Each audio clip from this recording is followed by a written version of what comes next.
When Harlem's own Jim Jones jumped on a mic and bragged, "Pull up Nass's numbers next to mine. I've been spanking him." The internet barely had time to blink before the claim detonated. One side of the culture pulled out spreadsheets showing Nass's 255 weeks on the Hot 100. The other watched Jim double down and wave cash on live podcasts. What started as a cocky soundbite quickly morphed into a full-blown chain reaction. Billionaire subtweets, runway diss tracks in Paris, and even whispers that federal paperwork might explain why some wiretaps never landed Jim in court. Suddenly, a routine "who's more relevant" debate exposed something bigger. How a single boast can collide with legacy, data, and silent power moves most rappers never see coming.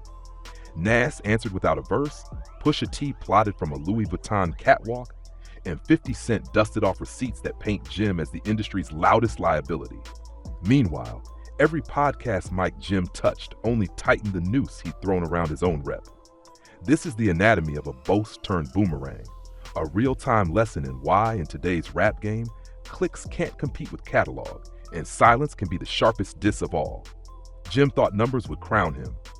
"Pull up Nass's Billboard entries," he smirked, confident a quick Google search would knight him king of relevance. The internet obliged, then turned the screen around. Nass, 27 Hot 100 hits, 255 total charting weeks, 6 top 10 albums in the past decade alone. Jim, 2 Hot 100 appearances, 47 total weeks, 1 viral ad-lib that turned ballin' into a ringtone. Within hours, fact-check threads flooded timelines, each receipt louder than the last. It got worse when Billboard's own editors weighed in, politely pointing out that Jim's math skipped a decimal and an era. They reminded everyone Nass collected a Grammy while Jim was collecting podcast invites. Suddenly, those spanking claims looked less like dominance and more like denial. Memes poured in, side-by-side graphs, Nass's trophy case versus Jim's mixtape flyers, even a mock "missing Billboard entries" poster plastered across X. Instead of retreating, Jim doubled down, waving stacks of cash on live streams as if currency could erase catalog. But the culture had already done the math. In hip-hop, stats may not define greatness, yet lying about them guarantees ridicule, and Jim was learning that spreadsheets can swing harder than diss tracks. The moment Jim bragged, "I made Nass go viral," timelines didn't just laugh. They foamed at the mouth. Screenshots of Nass winning Grammys, selling out arenas, and partnering in a $5 billion Queens casino flooded X like a digital monsoon. Jim's favor looked more like feeding shark bait to the timeline. He hopped from podcast to podcast repeating the flex, bag fuel, rap caviar, nightcap. Each clip spliced into remix memes, Jim's face over the "this you" tweet, side by side with Nass performing one mic for arenas of people who somehow already knew the lyrics. Commenters coined a new unit of measurement. 1 Jim equals 0 self-awareness. Then came the Shannon Sharpe meltdown. Jim puffed his chest, waving bankrolls on camera, insisting 40 and 50-year-old fans were in their panties for defending Nass. Sharpe didn't swing. He smirked and reminded Jim he needed the interview more than Shannon needed the clicks. The chat exploded with laughing emojis, and Jim's own followers started dropping crying face reactions on his live streams. Every time Jim doubled down, engagement spiked for Nass. Spotify streams jumped, TikTok edits of Ether resurfaced, college kids discovered King's disease like it dropped yesterday. Jim unintentionally financed a Nass renaissance with nothing but hot air. But a bigger storm was forming overseas. While Jim chased clout in podcast studios, Pusha T and No Malice were loading disc bars into a luxury sound system half a world away, about to use Jim's own ego as a launchpad.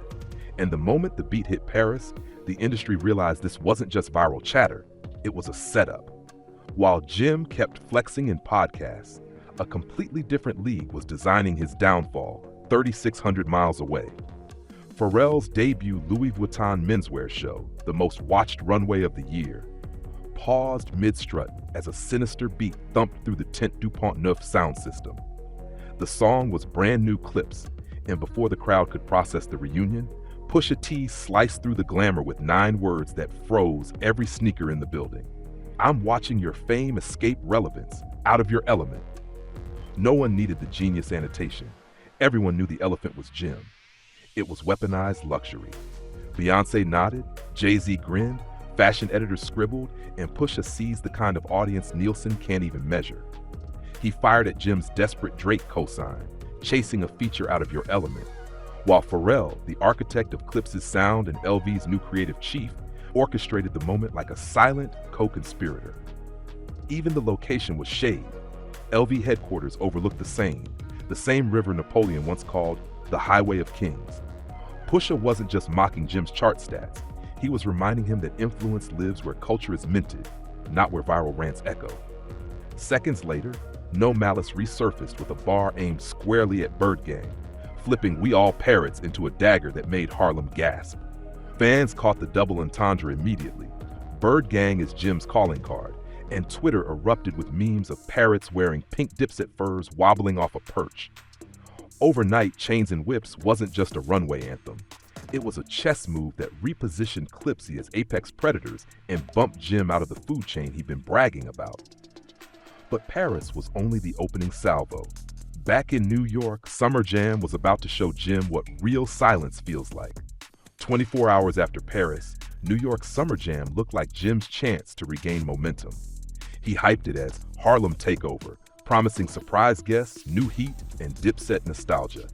Instead, the stadium crowd answered with a brutal shrug. Cameras panned across rows of blank faces as We Fly High crackled through the speakers. No mass sing-along, no raised ball in hands, just fans fumbling for phones to capture the awkward energy. When Jim launched into newer tracks, the air felt colder than the stage smoke. People literally started filing toward concession lines. Then came the knockout. Hot 97 legend Funkmaster Flex, long considered a Dipset ally, abruptly cut Jim's set short, segueing into Nass classics. Made You Look, One Mic, If I Ruled the World. The arena finally erupted, but not for the man on stage. Jim's mic dropped to near whisper beneath the roar, and security ushered him off with a pity pat on the back. Twitter memes flew instantly. Summer Jim trended next to clown emoji mashups of Dipset chains. Backstage, industry execs whispered what social media screamed: stats don't lie. Billboard had just fact-checked Jim's bravado. 2 solo Hot 100 hits versus Nass's 27, 3 Billboard 200 albums against Nass's 27 charting releases, 16 of them top 10. Jim's Pull Up My Entries challenge turned into a receipts massacre, and the Summer Jam flop cemented the verdict. He tried to bully the scoreboard, and the scoreboard booed him off stage. But the silence wasn't the worst part. The next day, Clipse revealed exactly how deep their strategic trap ran. While Jim spiraled on every podcast willing to hand him a mic, the men he dissed were plotting in silence, and their next moves made his Billboard boasts look like playground chatter. First came Nass's masterclass in grown man flexing. No diss track, no interview rebuttal, just an Instagram post from a candlelit dinner with LeBron, Draymond, and a circle of black CEOs. The caption? A teaser for Resorts World Queens, a $5 billion casino and cultural hub he's backing in his home borough. One clip of that glossy promo. This isn't business, this is legacy, told fans everything. Nass wasn't beefing, he was buying real estate on the future. Jim was busy counting Hot 97 spins, Nass was counting equity shares. 48 hours later, Pusha T and No Malice resurfaced with their own chess move. Official press art announced Let God Sort Them Out, a Clipse reunion album produced entirely by Pharrell, featuring Nass, Kendrick Lamar, and Tyler the Creator. Def Jam tried to tame Kendrick's rumored Drake subliminals, so Clipse yanked the project and walked it straight to Rock Nation. Overnight, the brothers became headline news, and every outlet that once booked Jim for viral hot takes shifted coverage to Chains and Whips snippets and Ace Trumpet's lyric breakdowns. Jim tried to laugh it off on camera. What's so great about that song? But the insecurity leaked between every forced chuckle. Because everyone noticed the optics. Nass building billion-dollar infrastructure. Clipse premiering disses on luxury runways and negotiating label deals from a position of power. Jim live streaming mid-tier freestyles, bragging about being outside and waving a wad of cash like a last call bar bet. Industry insiders started whispering a harsher truth. The culture was quietly benching him. Playlists chilled, Summer Jam bookings vanished, and his own allies pivoted to the winning side. Jim asked, "Who does Pusha even have on his team?" And Clipse answered with Beyonce in the front row. But the deepest cut was still coming. The moment old Snitch rumors resurfaced, and even 50 Cent piled on. Just when it seemed Jim's own words had done enough damage, an older, uglier rumor crawled back into daylight, one that questioned the very street code he'd spent decades claiming to embody. The spark arrived via a leaked Jay-Z audio clip. Hov's voice, calm, surgical, dismissed Jim as the eighth guy on the bench, hinting his real value wasn't rap but something else. Within hours, Instagram lit up with 50 Cent reposting that clip and adding fuel. Law, Individual One running the plays now. For longtime hip-hop heads, that handle, Individual One, rang a bell. It matched the unnamed cooperating party in the Tekashi 6ix9ine court transcripts. Screenshots resurfaced. Jim on a federal wiretap instructing 9 Trey hitters to super violate Tekashi, yet somehow never seeing a courtroom. Whack 100 blasted clubhouse rooms calling Jim Detective Jones. Former Dipset affiliate Jaja went live claiming she'd done 4 years because Jim set up his own friend Mel murder. Even academics, usually Switzerland, started every stream with the same question. If Jones was on tape plotting a hit, why didn't he get cuffed? For fans, it was whiplash. Jim had spent months weaponizing the idea of realness against Nass and Pusha T. Now the streets were side-eyeing him as the very thing he'd mocked, a possible informant. Worse, the optics clashed with his new corporate alliance. Roc Nation CEO Desiree Perez is also a documented DEA cooperator, so conspiracy threads wrote themselves. Did Jay sign Jim to keep tabs? Is Roc Nation the snitch sanctuary? Jay never answered, which only made the whispers louder. Suddenly, club promoters went quiet. A Summer Jam slot vanished. Spotify's Rap Caviar replaced Jim's face with Pusha's icy grin. Interview requests dried up unless the first question was, "So, are you working with the feds?" And each time Jim ducked, the silence sounded like guilt. Still, he tried one last flex, posting Jim videos, daring Shannon Sharpe to a workout duel, waving stacks of cash on IG Live. It landed like a midlife crisis. Comment sections turned brutal. You can't bench press paperwork. Brands noticed. An apparel collab paused indefinitely.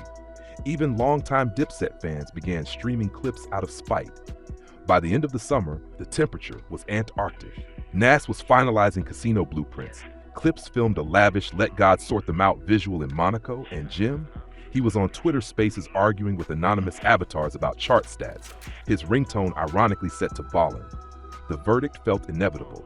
In a culture where credibility is currency, rumors of cooperation are bankruptcy. Jim started this saga claiming he'd made Nass relevant again.